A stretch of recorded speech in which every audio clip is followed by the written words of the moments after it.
What's good, everybody? It's Jeff Lightsy Jr. here with the Black Boss Channel and Victory Formation. We've got my man, Mr. Webby Webb, Mark Webster, here in the building, and we're going to be talking about all things NFL and also Russell Westbrook, the newest Laker. Well, the most notable newest Lakers, a bunch of them, but we're going to talk about it right after the bumper.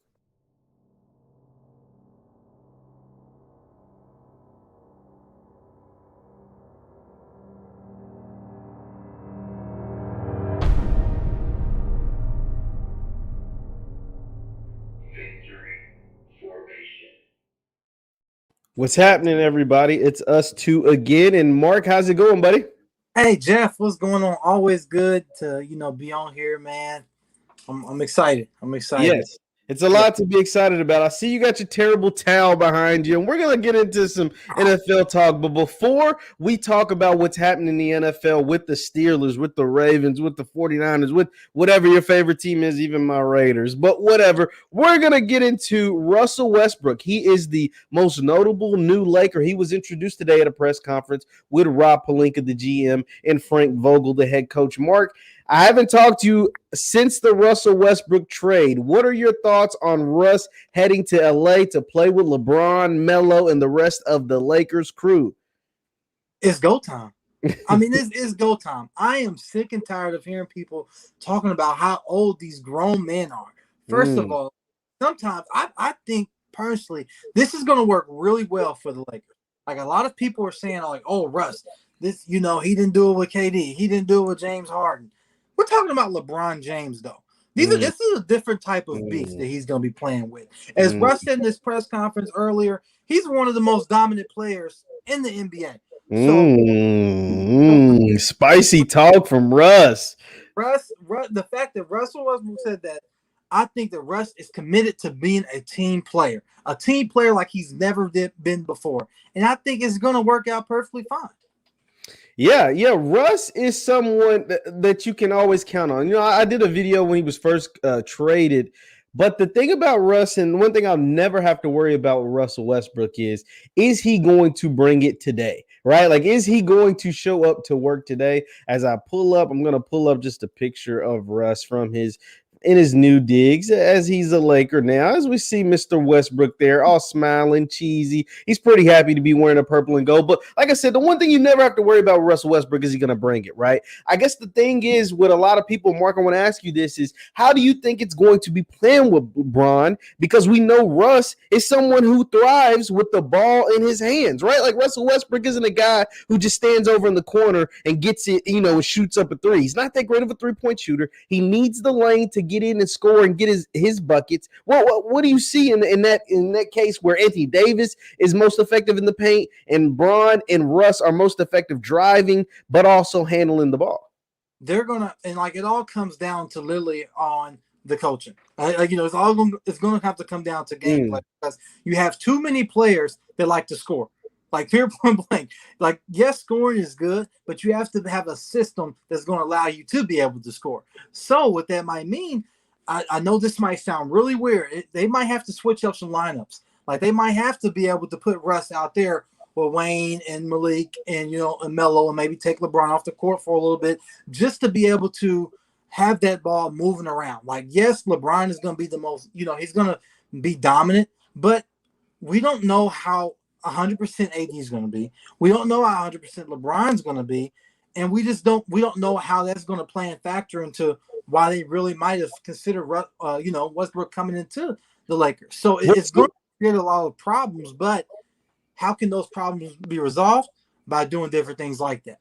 That's super interesting because you mentioned a bunch of guys that we haven't talked about, but that are now a part of the Lakers. You're talking about Malik Monk. You're talking about Kendrick Nunn. You're talking about Carmelo Anthony. All these guys will now be with the NBA's all-time triple-double leader, Russell Westbrook, the 9-time All-Star, the 9-time All-NBA, the 2017 MVP. I'm showing some of Russ's stats on this graphic the Lakers put out there because it's something to get excited about, right? Like Russell Westbrook, like I said, I didn't, initially I didn't think it was happening. It would happen. I didn't think it was a great fit. I didn't think it was a smart decision. But then the more and more I chime on it, it's like, bro, Russ is a beast, dog. Like that's what it comes down to. Like Russell Westbrook is a really, really good NBA player. And so anytime you're a team in the NBA and you're able to accumulate talent, right? Put talent on your team, make your team better by going out and getting better players, then I'm all for it. I'm all for it because he is someone, and he's better than Schroeder. He's better than Kyle Kuzma. He's better than Montrezl Harrell. Like, those are the guys you gave up to get Russell Westbrook and whoever the 22nd pick was in this year's draft. I'm not sure who it even was, but the man is a beast. And he is motivated, right? He is the first former, listen to this, Mark. He's the first former MVP, NBA MVP to ever be traded in 3 straight off seasons. 3 straight off seasons, Russell Westbrook got traded from OKC to Houston, from Houston to the DC and the Wizards, and now from DC to the Lakers. He is going out there to try to prove, like, yo, I'm not a soup sandwich, right? Like, I am a baller. I am someone who gets it done in the NBA. I dominate the game, right? Like you said earlier. And so that's what I'm I am. It took me a while I'm going to be honest, just as a basketball guy and someone who like compares styles and the way people play and things like that. I was a little nervous. You know what I'm saying? I was like, Russ, the Lakers, LeBron, AD, there's no shooting. It's like, oh, okay. But then I sat there and I slept on it and I slept on it some more. And I'm like, yo, Russ is a beast, dog. And anytime that we can add more dogs to the kennel, I'm all for it. Now, Mark, I do have to ask you this, buddy.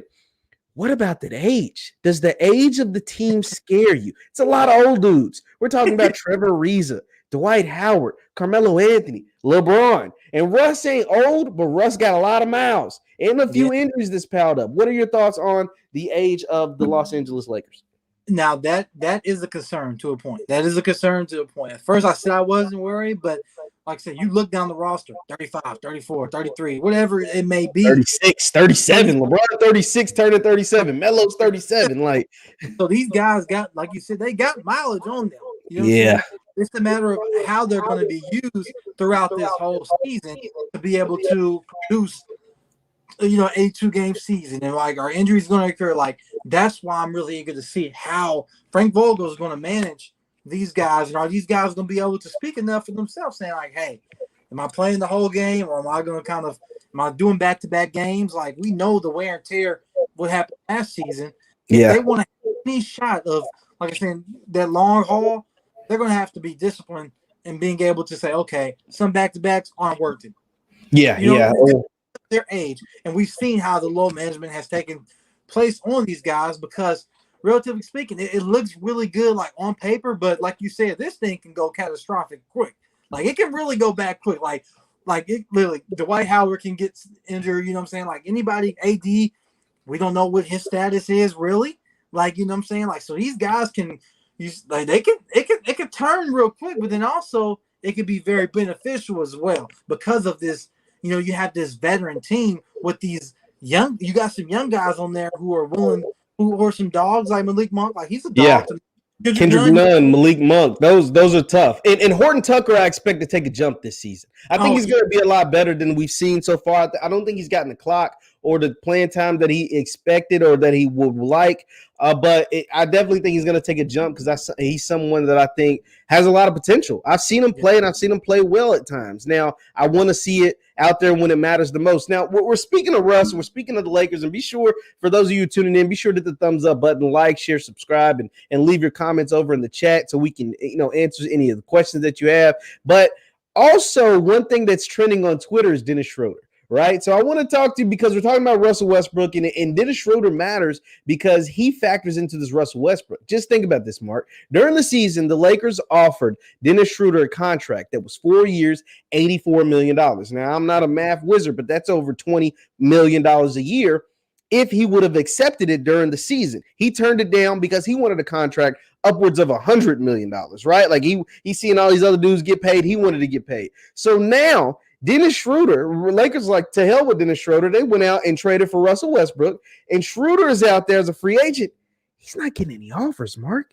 He overplayed his hand. He thought he was worth, an A-list celebrity price, and he's really like a Z-list celebrity price, right? So now I'm looking at these reports from Twitter, and I'm going to show you one from Hoop Central. It says, report Celtics have offered Dennis Schroeder a 1 year at the taxpayer $5.9 million, Mark. Now, Mark, I'm not a math wizard. I promise you my education level is just okay, right? Like, I'm not the smartest. I am not the highest grade of weed in the dispensary is what Charlemagne says. But to go from $20 million a year, $84 million over 4 years, to a 1 year deal worth less than $6 million is pretty bad, wouldn't you say? Right. Oh, well, for dang sure, Jeff. The way you just broke that down was so smooth because, like, Dennis he shot himself in the foot, man. Like, he really had he not tried to be greedy and try to, seem as if he was worth more. We obviously seen the production he did. Like, come on, dude. Like, you should have shut up and took that money. Because all LA did was like, all right, bet. Well, we know Russ want to come here. We know LeBron really could probably care less if Dennis was there or not. So he's talking. He's like, hey, we need to get a guard in here that can move this ball around. So they really got bang for the buck. And now they're like, hey, Dennis, that's your problem. If you don't now, and the Celtics look at it as like, okay, well, we know he's not, nobody else is. They've sit back and they looked at it like, okay, nobody else is throwing offers out. Let's give them the lowest as possible when they know they can get more to this man. And basically saying, okay, well, if you want to be on the team, we'll give you $5.5 mil? $5.9 million. Mil? Come on, man. You really fumbled the dang bag, Dennis. You fumbled the bag because you thought you were better than what you actually were. Period, point blank.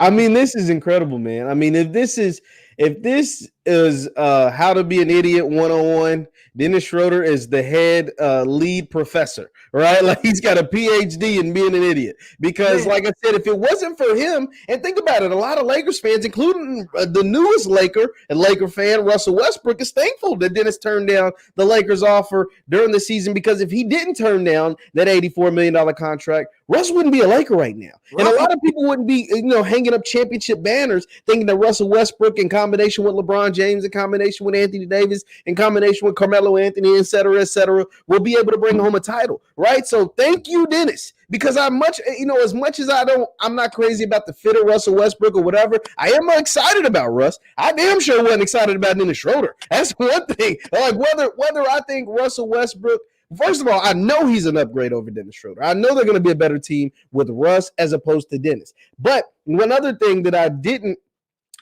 know as well is that even if the Lakers ended up don't winning the title, right? Like, I know they're one thing, they're going to be a lot more interested with Russ as opposed to Dennis Schroeder. I know there's going to be a lot more people interested in the games with Russ as opposed to Dennis Schroeder. And I know even though Russ is on a huge contract, you're getting more bang for your buck. The man is going to go out there. He's going to average a triple-double. He's going to do what he's supposed to do. He's going to do his job.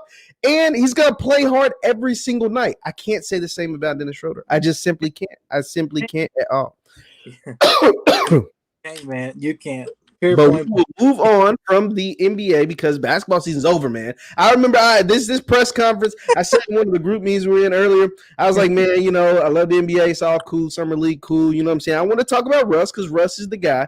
But it's football season, dog. We are less than a month away from football. The preseason games are in full effect. Everything is happening right now, Mark. And your Pittsburgh Steelers were on TV. They got a dub over the Cowboys. It's preseason. It don't count. Dak Prescott didn't play, but it doesn't matter. Whatever. But there is a lot of football that is going to be played over the next month until the first game on September 9th. Mark, what are some of your favorite things you're looking forward to this season in the NFL, the 2021 season? The floor is yours, sir. Oh, man. Jeff Lightsy Jr. So, of course, I would be crazy if I did not talk about this team right behind me, the Pittsburgh Steelers. Oh, my God. This is a different story. I'm very interested to see how these guys, bounce back. They definitely crapped the bed last year. They've been Super Bowl champions. Like, this pure point blank. You know what I'm saying? You start 11-0. And then you just completely fall down throughout the thing. Now, the biggest question with the Steelers this year is the run game. You know, you got the explosive back out of Alabama. You know, Najee Harris Najee with Harris a the beast. offensive line. I'm very nervous for that. You know, I don't know how that's going to shape out with when you have very aggressive defense like the Cleveland Browns. They're coming licking their lips. The Baltimore Yeah. Ravens. So, the Pittsburgh Steelers are an interesting team. I would like to see, but moving outside of the AFC North, I would like to see how those Kansas City Chiefs, what they got up their sleeves because. Personally, Jeff's, I think Patrick Mahomes, like I said, he might be licking his Don't say chops. nothing crazy now. Don't say nothing crazy. We keep going. Hold on, watch it. What? Like I'm not a. I don't like the Chiefs. I'm a Raiders guy. Hey, But hear me out. watch your mouth with Patrick. That man's a beast. I watch him every year because once again I'm a Raiders guy. So what was you about to say? I didn't mean to cut you off, but I just had to stop you before you said something blasphemous. so these guys, they're on Twitter, right? And if I'm not mistaken, their goal is to go undefeated. They have made like remarks that like, hey, we're about to try to make this undefeated. Now, I don't personally, I think the Chiefs are going to surprise a lot of people. They might not do as well as they did last year.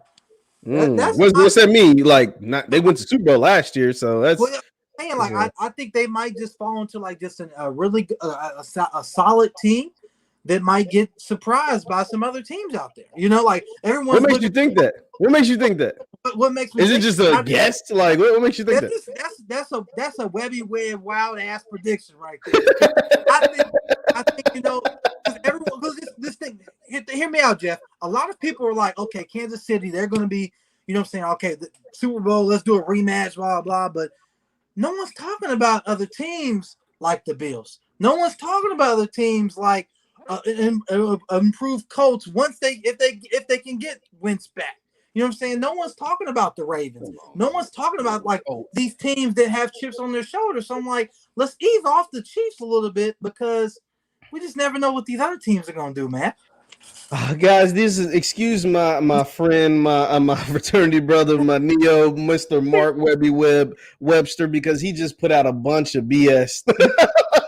Let's be honest. What I will say, Mark, to your point, a lot of people are predicting a rematch between the Chiefs and the Saints. And once again, this is the Black Boss channel. Be sure to hit the thumbs up button and all that good stuff. But they are predicting a rematch between the Saints. I mean, not the Saints. I'm sure the Saints are gonna be garbage. Not the Saints. The Bucks and the Chiefs, right? And for good reason. The Bucks brought back all 22 starters, which is like unheard of a team winning the Super Bowl. How the hell do you bring back all 22 starters? That doesn't even sound real.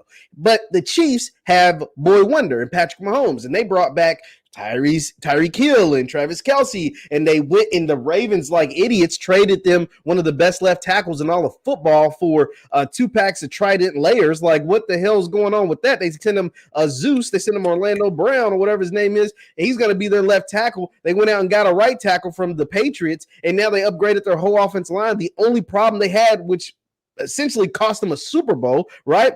And so that's why people are so high on the Chiefs, right? But it's hard to go to Super Bowl 3 years in a row. Like it's just tough. And they would offsides penalty away if they went this year and 2 years ago from going 4 years in a row. It's just almost impossible. But the Chiefs are going to be really good. They're not going to disappoint people. They're going to be really good. They'll probably be in the AFC Championship game at the minimum. The team that I think is going to be a team that's going to do the damage is the Baltimore Ravens. You want to know why?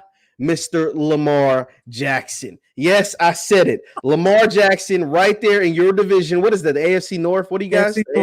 AFC North. They're going to be tearing up the AFC North. The Browns are going to be really good too. I'm not going to sleep on the Browns. I think Baker is just good enough. I think that running tandem duo of Nick Chubb and Kareem Hunt, who both just signed new contracts, who will both be Browns for the foreseeable future, looks like, are really, really good. Baker is good enough to get it done. But Lamar Jackson is out to prove something. You know why he's out to prove something? Because Josh Allen just got $158 million, $150 million guaranteed. Dak Prescott just got 4 years, $60 million, $75 million in the first year 1. Lamar Jackson wants to get paid, dog, and he ain't got paid yet. And whether he gets paid this offseason or he gets paid next offseason. More likely it'll be this offseason. But if he waits till next offseason, he'll be betting on himself. And here's what I mean by that. Because here's what Lamar Jackson could be on the precipice of doing, right? This is why I think his season is going to be so special. Lamar Jackson, the standard of NFL contracts for quarterbacks right now is Patrick Mahomes. He got the 10-year deal, $450, which is like $45 million a year, right? And everybody else's deal has fallen under that. Dak got 40, Josh Allen got 43. Everybody, nobody's gonna touch Pat Mahomes because he has an MVP. He has a Super Bowl, and he's been in the Super Bowl twice already in 4 years, right? So it's in an AFC champion. In his 3 years starting, he's got 2 Super Bowl appearances, 1 win, in an AFC championship game. So, like, in the year he didn't go to the Super Bowl. So he's pretty stacked. Here's what Lamar Jackson can do. If he goes out there and wins the MVP, or wins a championship, and potentially have another great or historic season, he could have an MVP, potentially 2, and a Super Bowl and a Super Bowl MVP. What would that line him up to do, Mark? That will line him up to get a deal, what? Bigger than Patrick Mahomes. And we're talking about the $45 to $50 million in the bank. And not to mention, listen to this, Mark, he doesn't even have an agent. His agent, his mom, Miss Felicia Jones is his agent. So his mom is going to be going up to the Ravens if Lamar is able to win the Super Bowl and say, cut the damn check. We want it. Bring it to us. Us, the Jacksons, the Joneses, all of us. We trying to get paid. And Lamar wants to get paid like he's the best because guess what? Quite frankly, he is one of the best. He is going to have to improve. They improved his receiver room. They improved his receiver room. They went out and got Sammy Watkins. They got Tylan Wallace. They drafted Rashad Bateman in the first round. Those are some ball players. Now he's got to go out there and prove it. So who is going to be blocking for Lamar Jackson? Let's talk about the offensive line. Have they offensive line problem yet? Have they fixed it? I know they went out and got Villanova. They took him from Pittsburgh, right? He couldn't block worth a damn. He was getting chewed up. He was part of the reason was getting negative 10, 15 yards. So he is starting to become a loner from the Baltimore Ravens. So as a Steelers fan, I say thank you, Baltimore. I do think Lamar is he has a big chip on his shoulder. I would love to see Lamar Jackson succeed. But they're setting this man up to not do that, though. Look at have they fixed the offensive line? You said they got him receivers, right? They got him receivers. The line wasn't a problem. Look, here's the thing. The line wasn't a problem. You just Ronnie Stanley, which is probably the best left tackle in all of football, was hurt all of last year. So that's when they moved Orlando. I think his name is Orlando Brown. I keep wanting to say Orlando Pace, which is an old player. But they moved Orlando Brown from the right tackle to the left tackle, and then he became one of the best left tackles. Didn't he get rid? The only problem is they gave him to your biggest rival. Your biggest rival ain't Pittsburgh. Their biggest rival ain't the Browns. The biggest rival is the Chiefs right now. Right, exactly. The Chiefs are the kings of the castle in the AFC. And so the fact that the Baltimore Ravens, who was along with the Bills and along with maybe even the Browns, are some of the teams on the precipice of trying to upset the Chiefs, give away your best player to the Chiefs or one of your best players, your best lineman, it doesn't make sense. So, no, I don't know what the offensive line is going to look like because you have a left tackle coming off a season-ending injury, and you gave away your other best offensive lineman to the best team in the AFC. It doesn't make no damn sense, man. I can't get past it. And so, but credit to the Ravens, they did make some moves on defense. They did take Justin Houston. Picked up Justin Houston, and Pittsburgh actually did. He is old, but he gives time. He gives that leadership. To help. To help improve. Baltimore's defense. But I think the biggest thing as we talk about Lamar Jackson, he's got to be able to take lead to a point where, like, okay, if I know if my receiver core might not be the best, Sammy Watkins, like, hopefully he can stay healthy the whole season. Yeah. That was the biggest problem. But another thing, if I'm the Ravens, I'm calling Pittsburgh for James Washington because James Washington he's requesting the trade. I'm saying, like, hey, I didn't know that. A legit, he's a top. He can be a top 3 on a team. He can play.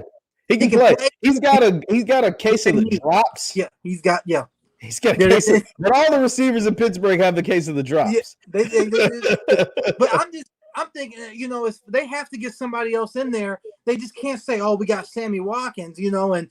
Our problems are fixed. Hell no, because you need another go-getter receiver. You couldn't get Antonio Brown because he's happy. He's about to get him down there another Super Bowl. Yeah. So they're not leaving Brady and them. So I think for Lamar to be able to have that that piece of.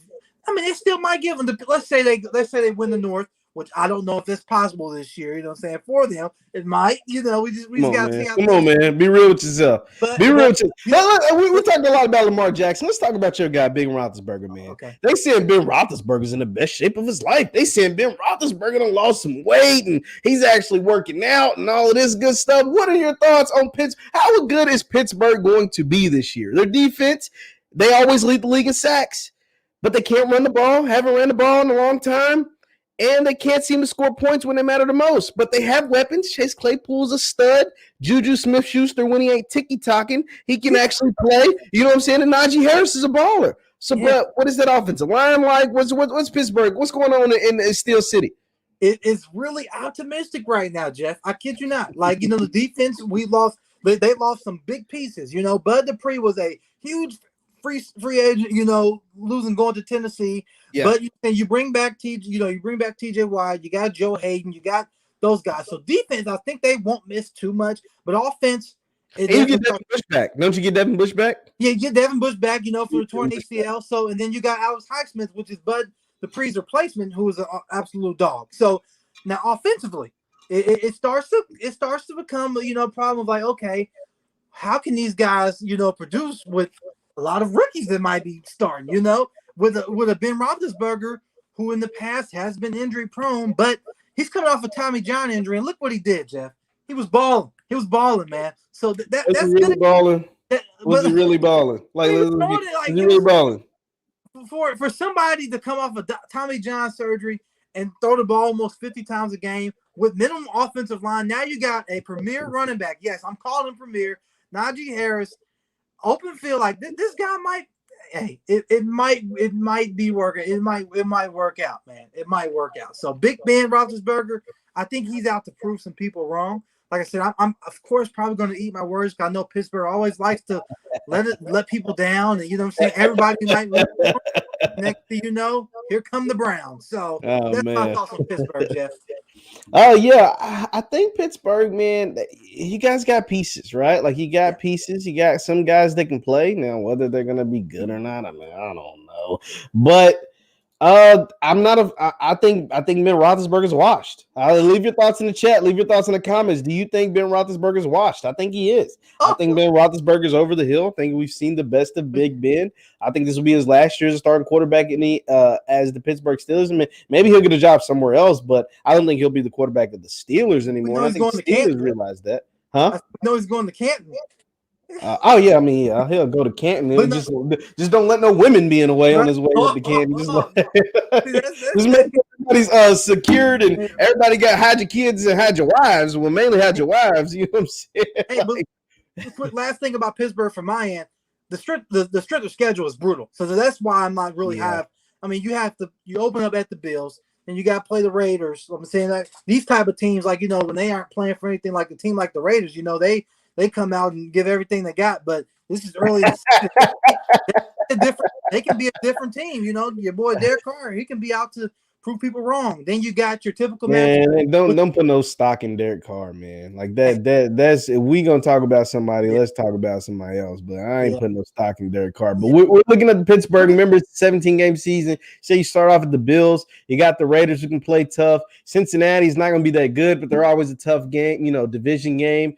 Obviously, the Packers are rough. Broncos are trash, but the Seahawks are really good. The Browns are really good. The Bears. I think by this week, by what week is this? 1, 2, 3, 4, 5, 6, 7. And Justin Fields will probably be starting by the time that he's a rookie, but he's very talented. The Chargers and Justin Herbert. I mean, his schedule is bananas. I'm not gonna lie. His schedule is, man, Mark, his schedule's pretty rough, G. Like, I don't know how well they're gonna fare with this tough schedule. Like I said, I mean, it's gonna be tough. It is definitely gonna be challenging for the Steelers. Mark, we haven't talked much about NFC teams. Okay. Who is an NFC team that you got on the radar that you might like, that you might hate? Who are some of the teams that stand out or that think is going to be very disappointing over in the NFC? I really just think I'm still high on the Bucs, man. I really just think that, I mean, Tom Brady is living his damn best life, and he knows that. He just knows, Jeff. It's like I have came to a point where I started like, okay, you know what? I just have to accept it. This man has made these players into people who he wants to. You know what I'm saying? Like he has started to build like his profile into his demeanor into like, hey, we're coming out and we're gonna run it up again. I mean, because who's gonna stop them, Jeff? It's ridiculous. I don't know like a team that really in the NFC that can really that's going to be able to match up them and beat them when it's going to count. Will it be the Packers? I don't know. Is Aaron Rodgers going to be all in for Green Bay? Are the Rams going to be a team to look out for? Now that I mean, but I don't. They're going to be tough. The Rams are going to be tough. They're a team that I like. I like the Rams a lot. You like the Rams, so you like Matthew. Let's just break down the quarterback. You like Matthew Stafford over Tom Brady. I don't. No, it's not that I like Stafford over Tom Brady. I just like Stafford in that system. I've seen what that system has done for quarterbacks, right? Like that system that McVay runs, that Kyle Shanahan runs, that LaFleur runs down in Green Bay.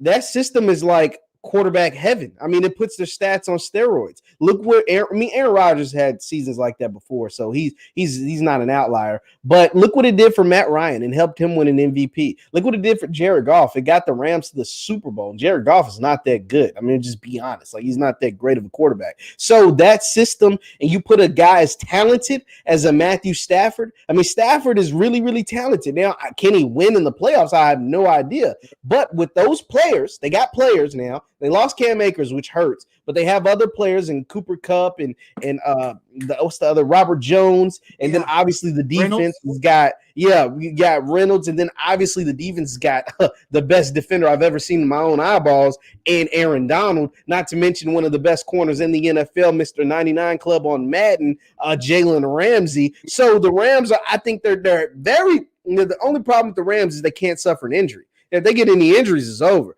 But because they're very top heavy, but they're top heavy enough to get and win a Super Bowl, I believe. And that's the team I really like. Another team that I like, but I don't know what their quarterback situation is going to be like, is the 49ers. I mean, a lot of the NFC West is tough, man. The NFC West with the 49ers, the Seahawks, who are going to be really good as long as they get their left tackle situation figured out, the Rams, and then obviously the Cardinals are in the bottom half of the division, but they're also a pretty good team. That's going to be really interesting to watch. I like those NFC teams, but like you said, the NFC – it goes through Mr. Brady in Tampa now, dog. It's ridiculous. It is ridiculous. The fact that they were able to go out and win a Super Bowl with no offseason, struggling as bad as they were struggling in the middle of the season. Second half rip off against everybody, to rip off and just beat everybody and then go into the playoffs. Now, granted, their playoff scenario was not perfect.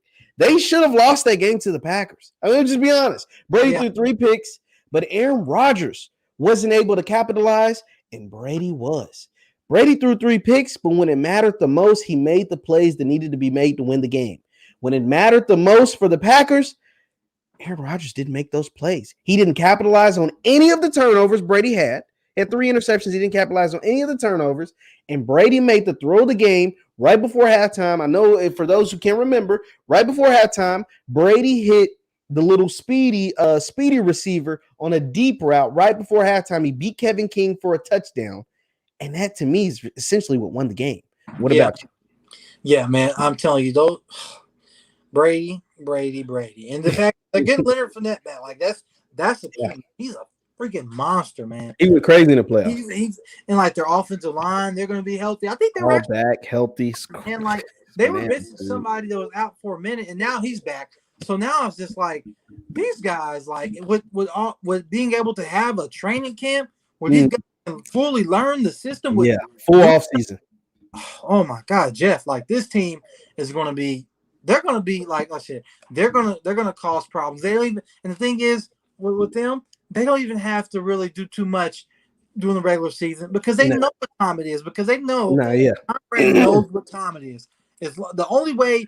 people better hope they have a bad season and get messed up in the seating, but they'll go on the road and win. But it's not going to happen. You know why? Because the division, Carolina, is down. They're in a transition with their quarterback, and the Saints are down. The Saints were the team that could, knock you off, but with no Drew Brees, they're going through a transition period. They don't even know who the quarterback is right now. And the Falcons ain't scaring nobody. I'm just be honest. Ain't nobody scared of the Falcons. That's why they got rid of Julio. You know what I'm saying? So, like, I think this division is going to be a cakewalk for Brady in the Bucs. And then, like you said, even if they lose a couple of games early to some teams they probably shouldn't lose to, the fact that they'll be able to win this division in their sleep is rough. It's rough for the rest of the NFC. 7 games might win that division easily. Because I don't trust Matty Ice. I don't trust him. I just don't trust him. I don't think they've got to a point where, I'm saying, they're going to be like scary contenders. Now, they do have some good pieces, but don't see it. So those are my people. I definitely do think Trey Lance is going to be a beast if he get presented the starting position for the 49ers. Yeah, Trey Lance he's interesting. He hadn't played football in almost 2 years, so it's going to be interesting to see him. But I like his skill set is just phenomenal, right? Like his potential's through the roof. I'm still a Justin Fields guy. Would have picked Fields over Trey Lance. That's just me. But hey, I'm not mad at them because I think Trey Lance has a crazy high ceiling. Just got to go out there and prove it. Mark, I'm going to get you out on this because we've been doing this once again. I'm talking to Mark Webster of Talk It Up Sports. Be sure to hit the thumbs up button, like, share, subscribe, all that good stuff. Mark, I'm going to get you out on this. I'm not going to tell you to pick any like Super Bowl predictions or anything like that because we'll do that before the season starts here in about a month or so. But if you had to pick a breakout player, maybe an MVP candidate, maybe your potential MVP, we won't make any predictions yet. A breakout player for the 2021 season. I'm kind of putting you on the spot because we didn't talk about this beforehand. But if you need some time, I'll tell you mine first, and then I'll allow you to think about it some.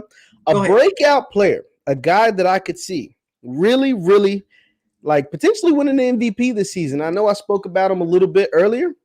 But I think it's Matthew Stafford. And here's why. Matthew Stafford isn't someone, he's a household name. He's the number 1 pick. He's been to Pro Bowls and stuff. And he had, Calvin Johnson, his receiver, just got inducted to the Hall of Fame this past weekend. So he's a guy a lot of people know. But Matthew Stafford has been on a team that's lost a lot of games for a long time. Matthew Stafford is going to an offense, like I said earlier, that makes quarterback stats on steroids, dude. Think about it. Matt Ryan won an MVP when his coordinator was who? Kyle Shanahan. Jared Goff led the Rams to the Super Bowl with this offense. We just saw Aaron Rodgers potentially have his best season. We're talking about Aaron Rodgers potentially just had his best season ever in his career playing in this offense. The offense that is ran by Sean McVay, Kyle Shanahan, and Matt LaFleur. All 3 of them run the same offense.